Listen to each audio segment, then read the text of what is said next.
minute she gets over to the Sunset Marquee, or whatever that's called, Westwood Marquee, whatever it is, Sunset Marquee. Yeah. She comes over, sits. As soon as she walks in, you get up, you walk right over to us. That's right, you sat with us. And you sat with us. Totally ignored me and Robin and just sat and talked to Jessica Hahn for about 10 minutes. And we had a real nice conversation. Oh, really? Yeah. I must have been stoned. You were completely out of your mind. I mean, at the end of the day with me, and there's people coming to me and they go, "Hi, Oz," and I go, yeah. Hi. Like, do you remember me? And I go, yeah. I think so. And they go, well, can you just kind of try and reflect my mind? And I didn't want to go through that, so I just kind of like... So it ends up, they go like, you remember me, you spent 4 months in my house, you know. Yeah. What? Well, I didn't want to go through that. I didn't want to go through having you say, hey, who are you? At the end of the day, I was a total mess.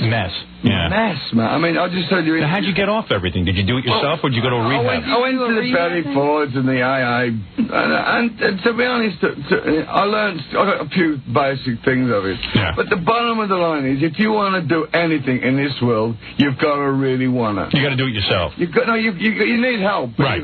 But the initial thing is, I went to... my wife put me in Betty Ford, and this is a God's honest truth.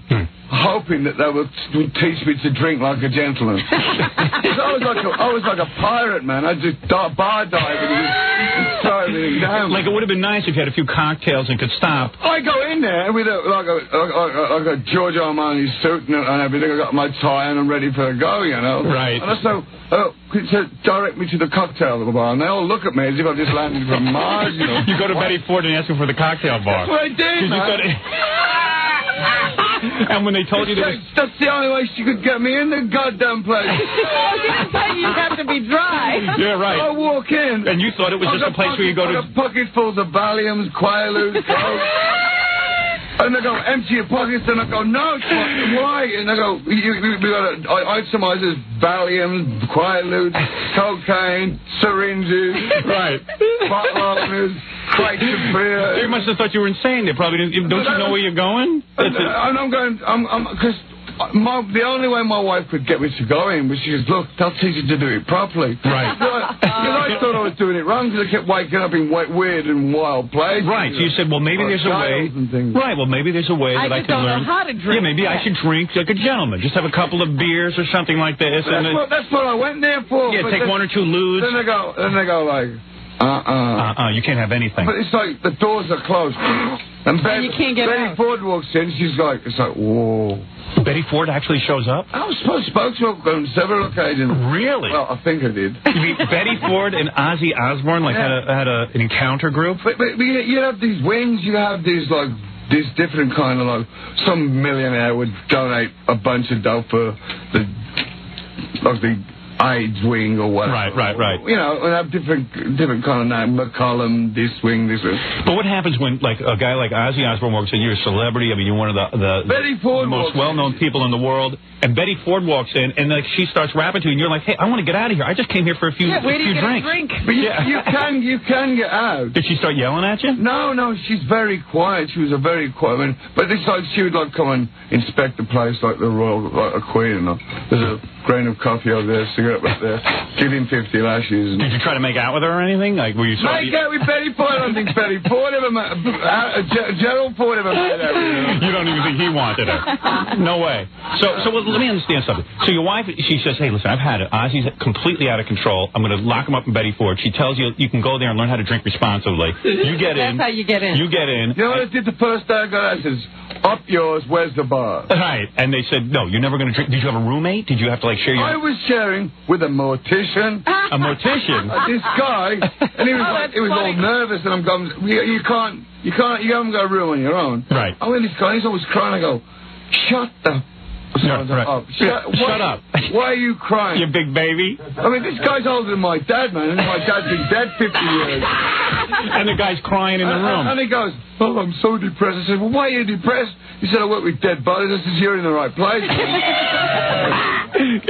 Everybody's always in the ground. Yeah. So this guy snored like a bull elephant on it. Right. This guy was like rattling the toilet. So there you go for some sleep and try to get on a normal lifestyle, and you can't sleep because the guy's snoring. So then they come to me one day and they go to me, look, Ozzy, it's all a part of community. You've got to help people. So they fix me up with Psycho Man, right? The Psycho Man, so my wife buys me these running shoes, so I thought, the only way I'm going to get out of here is run around this lake every day. So I'm just so I have to speak to these nutcases. So they say if you run and do some exercise, maybe you'll be able to kick your drinking and all that. I did it just to run away from these crazy... Right, she said, hey, you didn't want to sit and talk to anybody. So this counselor comes to me and goes, this guy, whatever. And so this guy's like all jumpy and jittery, you know, so he goes to me, where'd you get your running shoes from? Right. I go, my wife bought them. And he goes, get me a pair. I says, well, what size are you? He says, your size. I said, well, how do you know? He says, I'm telling you, they're your size. This guy plagued me. And I'm getting on the phone to get allowed one phone call a day. Were you mad at your wife? Were you yelling at your wife and everything? No. I was just shouting, if you don't get me a pair of these running shoes, I'm going to strangle these mothers. Right, because he was chasing you around for running shoes. So everyone was asking. Listen. Yes. I said, you don't know whether they fit, you know. Try one. No. I wouldn't try one. So 3 weeks go by. I gave him these running shoes. This guy squeezed a size 10 foot into a size 7 shoe, and he's got sores up the back of his shoe, foot jugging with me. And this guy, you're going to sit there, drug addicts. I mean, you know. So then he comes to me and he goes, I made a friend. I go, hallelujah. And he left you alone? No, I said, who is it? He says, that tree. I said, oh, man. He made fun of the tree. He made friends with the tree. He had a lot of friends, didn't he? Yeah, this guy was like out there, man. So when you're at Betty Ford Clinic and your wife says, look, your wife had probably been at the end of her rope. Oh, man, I was like... You went crazy. Nuts. You were nuts. And because when I met you, I mean, you were really out of it. So I can imagine living with you must have been really difficult. I mean, I would do this. I mean, looking back now, it's an absolute miracle. I'm not joking, Harry. But would they sit you in a group and have you tell your problems? Oh, yeah. You would tell your problems to people? I mean... what would you say? You would say, I don't want to quit drugs. No, but you know what? I'm not dumb. You soon get the gist of it, you know, so you go... Right, you play along. You just go, oh yeah. Anything to get out of there. Just get to this time. Stop being in jail, man. Right, because you really didn't want to quit drugs at that point. In other words, what you're saying is... But at the end of the day... Yeah. I did want to quit. I just thought, I couldn't stand living, and I was afraid of dying. Right. And you hear like Kurt Cobain who shot himself. Right. You found motivation to quit. I mean that is just a long-term solution to a short-term problem, you know. Right. So I don't want to. I got too much to live for, you know. Right. But when you're in that hole, when you're in a crap alley without, you know, it's a god awful place. I mean, so it wasn't Betty Ford, the Betty Ford Clinic that taught you how to... I got the catalog at home. It was good, 5-star, 4-star. How many did you do? Well, I think now 7, I think. 7 rehabs. 7 rehabs? Yeah. well, eventually it worked, right? I liked it. But you know what? But you have never looked at... You know what pisses me off, though? Guys who use a lot of drugs... I even said this to Steven Tyler of Aerosmith. I said, you guys use tons of drugs, and you end up looking young. Yeah. You end up looking good. It's like you preserved yourself. Yeah, what did you preserve yourself? I work out, man. I got a life cycle. I do, on a day off of a show, I do 2 hours on the life cycle. I try and eat properly. But what do you eat? Like, do you eat, like, health food? Like, what do you eat, like salads and stuff? I don't eat red meat. I eat chicken, fish. Right. Oh, yeah, because you never look better. I should look so good. Hey, Ozzy, let me take a short commercial break, then I'll play some of your new album, because Ozzy has a great new album out. All right. And I'll tell you all about it when we come back. Ozzy Osbourne is here, everybody. More to come when the Howard Stern Show returns in a moment. 97.1 The Eagle. 808 at The Eagle. This is Brad Baxter. Eagle. It's 812 at 97.1 The Eagle. Let's return to the Howard Stern Show. Kiss my ass. Kiss my ass.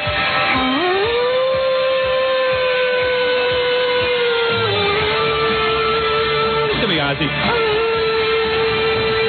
See? So do you want to do a song with him now?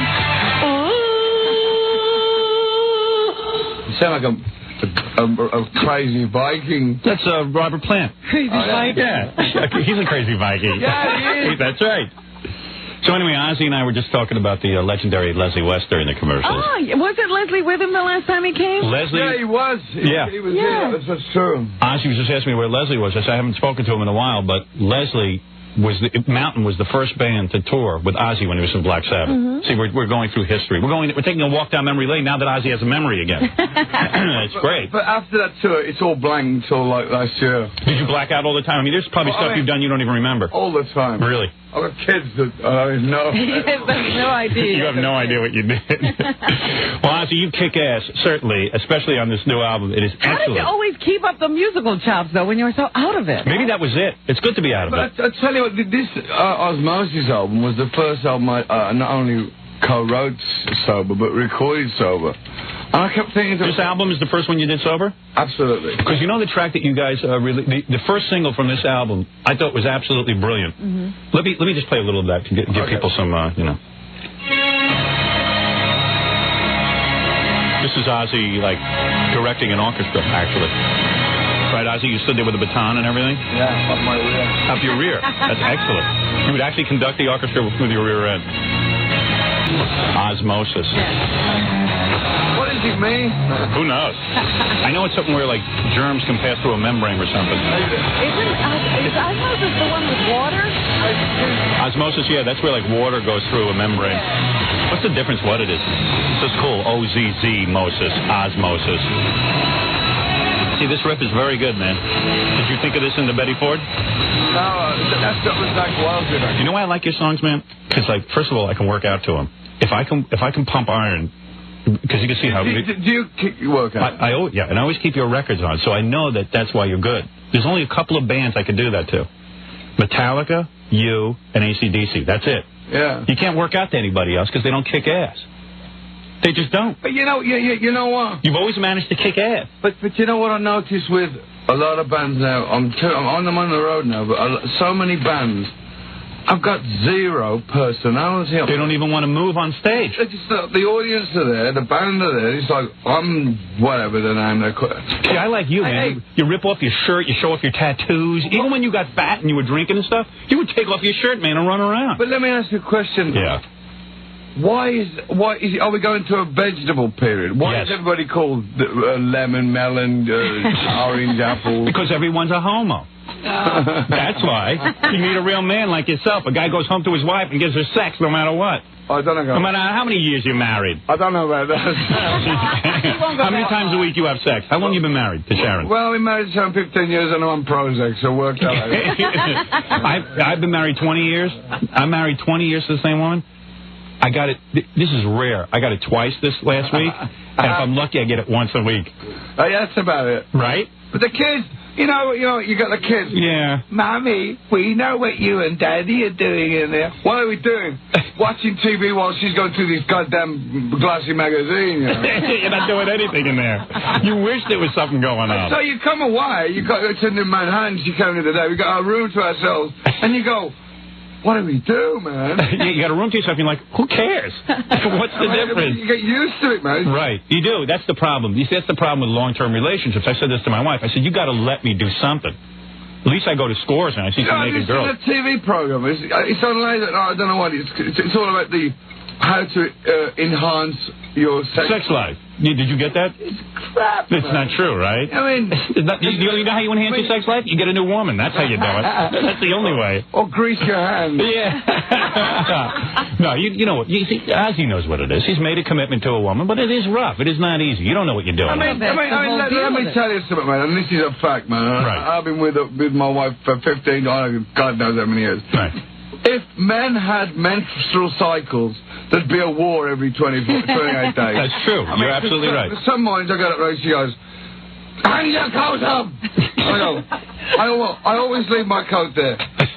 But I'm sick and tired of it. And you go, but don't you ever say, like, hey, do you ever say to her, hey, you know, I'm Ozzy Osbourne. I make a goddamn good living. Yeah, but I don't need this crap. Then you hear a resounding frying pan. I know. Well, don't you have, like, you're not Ozzy Osbourne here. Take the coat up.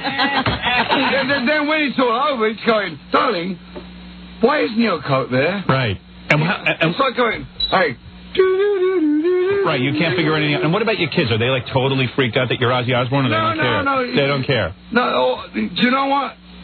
The main thing, one of them, and it sounds slurpy and all whatever, one of the biggest achievements of my life, what I'm most proud of, is that I haven't had a cigarette for nearly a month, because my son adores me, and I adore him, and my girls adore me, and I adore them, and same as my wife.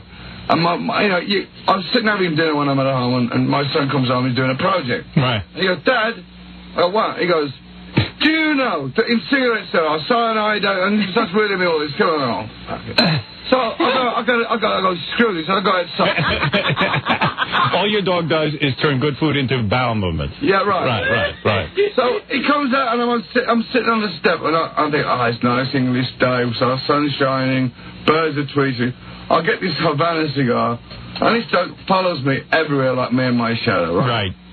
So I'm sitting there, I light up, he looks at me, and he's got this expression on his face. What are you doing, man? A disgusting cigar. And he walks up, and I go, and that's when he started to get to him, going, if this dumb dog don't like the smoke, and I'm smoking this, That's when you realized smoking was bad, because if the dog who's so loyal to you won't sit with you with a cigar. I'm saying, right, and it made it turn you around, turn around your life. Yeah. Well, that's why you're Ozzy Osbourne. You observe these things. You listen to dogs. You listen to dogs. That's it. Me, I ignore dogs. If I drink any more of this weed, Joe, I'll be sniffing dogs. All right, Ozzy, let me play a little of this record, because it is brilliant. It really is. Now, check this out.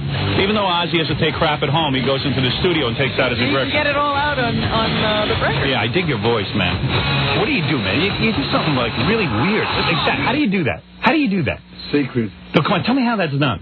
I got to put out a record. Fred, find out how to make that sound. I want that. I would just do a whole record of that. Isn't that cool? Bowel movements. Yeah. That's the bulldog. Listen to Ozzy. His voice has never been stronger. I just want to kill somebody when I hear this. I love it. I want to beat someone up, but I'm such a pussy I can't beat anyone. I want to pummel someone's head into the microphone. Like that. How do you do that, man? What do? You turn the tape backwards? It's some kind. I got all these machines now. Really? Will you tell him, hey, give me some of that? Michael Bynum did that, produced it. No, he produced it, and he says, hey, give me some of that? Well, how was it working sober? It sucked. No. What do you mean? To be honest with you, I do sometimes think, well, we would be like a nice sunny day. I would sit there and have a beer, but I know me better than anybody, you know. It wouldn't be one beer. So you probably had a messed up childhood or something, right? Did anybody beat you when you were a kid, or did your dad yell at you or something? Well, it was a thing. Dad, smack. See, that's why you need the beer. Right. You know, when I was a kid, my father and mother would fight all the time, right? Right. And I used to say to my father, Sunday morning, where you going? He'd go, off my goddamn head. And I used to think, right, there was a place called Off My Goddamn Head. And I used to think to myself, wow, man, I can't wait to be old enough to go to this place called Off My Goddamn Head. So it's just had a row with my mum. He's called it all the sons of bitches under the sun. He's going to this place called Off My Head, and he's coming back singing. And so it sounds like a great place. So when I'm old enough, I'll get there. I'm 14 with a pair of stiletto boots on to look taller to get a beer. Right. And I find this place, beer, and I drink it, and I go, no, that's not the stuff, man. Right. So I imagined it to taste like nectar. It tastes like garbage. Horse urine. Right, horse urine, right. You couldn't believe it. I said, no, man, you've given me the wrong stuff, man. The stuff my dad drinks, you know. Yeah, right. Stuff that makes him happy when he comes home and he doesn't yell at us. Look at that, man. Now you're rocking. I love this song. I have no idea what Ozzy's singing about, and it doesn't matter. Right? I don't know what you're talking about, but I don't care. No, so why? Yeah, do you have to know the words and stuff when you go in concert, or you can just say anything? Well, I have a teleprompter. Oh, you do? That's good. but I'm blind, so You don't know what you're saying anyway. So whenever you go to an Ozzy show, it's but like... how does something like Stevie Wonder must have an incredible memory. Yeah. How does he do that? How does he remember the songs? He must have he shakes his head a lot, doesn't he? He must have... He's trying to shake his brain loose. A teleprompter in his head. Yeah. How does he do it? I don't know, I mean... But, he probably sits around while he has nothing better to do than to memorize songs. The guy's a blind guy. I mean, what's he going to do? So he memorizes songs. Well, maybe it's in Braille on the piano or something. Maybe it's Braille in his head. Yeah. This is a good song, man. What are you writing about here? Or you don't even care? It's kind of like a comic kind of a thing. It's just like when your day is totally screwed up. I mean, Perry Mason and Lucille Ball must be the two longest running shows on the planet. And it's like... So it's about Perry Mason? It's just like... I was going to call it Johnny Cochran after the OJ thing. Your wife kept putting the TV on with that. Turds who, who maybe used to put you down and stuff, and now all of a sudden you're still lasting, and everyone else. I know that's what I was just saying the other day. Isn't that great? I mean, in the 80s it was the Motley Crues, the Poisons, and all this. I'm in the middle of this thing. I'm going, where do I fit, man? Yeah. And I'm still plodding along. And people love it. The people love it, man. I mean, this album is selling really well. Mm-hmm. It's like a really good album. And like Ozzy's like, look at all these young douchebags who can't figure out what's going on. Easy. Guns N' Roses are busy trying to figure out where they're going to next. Yeah, they're trying to figure out what's the next album. You're still rocking, and you're still successful. The bottom of the line is you got to get off your butt, make a record, and get out and promote it. Do some gigs, man. Yeah. It's like there's the moon's in the wrong position. Screw that, man. When you had no dough, you didn't worry about the moon. You didn't think about the moon. You were living under the moon. That's what's your roof, man. Yeah. Is your motivation now? You say, hey, listen, man, I got to get out of the house. I better write another album. I retired when I go. Yeah, you're always retiring, but then you stay home for 10 minutes and you go, what am I doing? I go home. The dog crap. There's only one thing worse than putting your foot in warm dog crap in the morning. What's that? Cold dog crap. Yeah. Are you guys? This one is the new single, Harvey. Yeah. Let me get into it. See, all the riffs are good. You can get into them. It doesn't take you a week to like the song. You know what I mean? Yeah, you don't have to hear it 5 times. I don't have to hear a song 5 times to convince myself that it's good.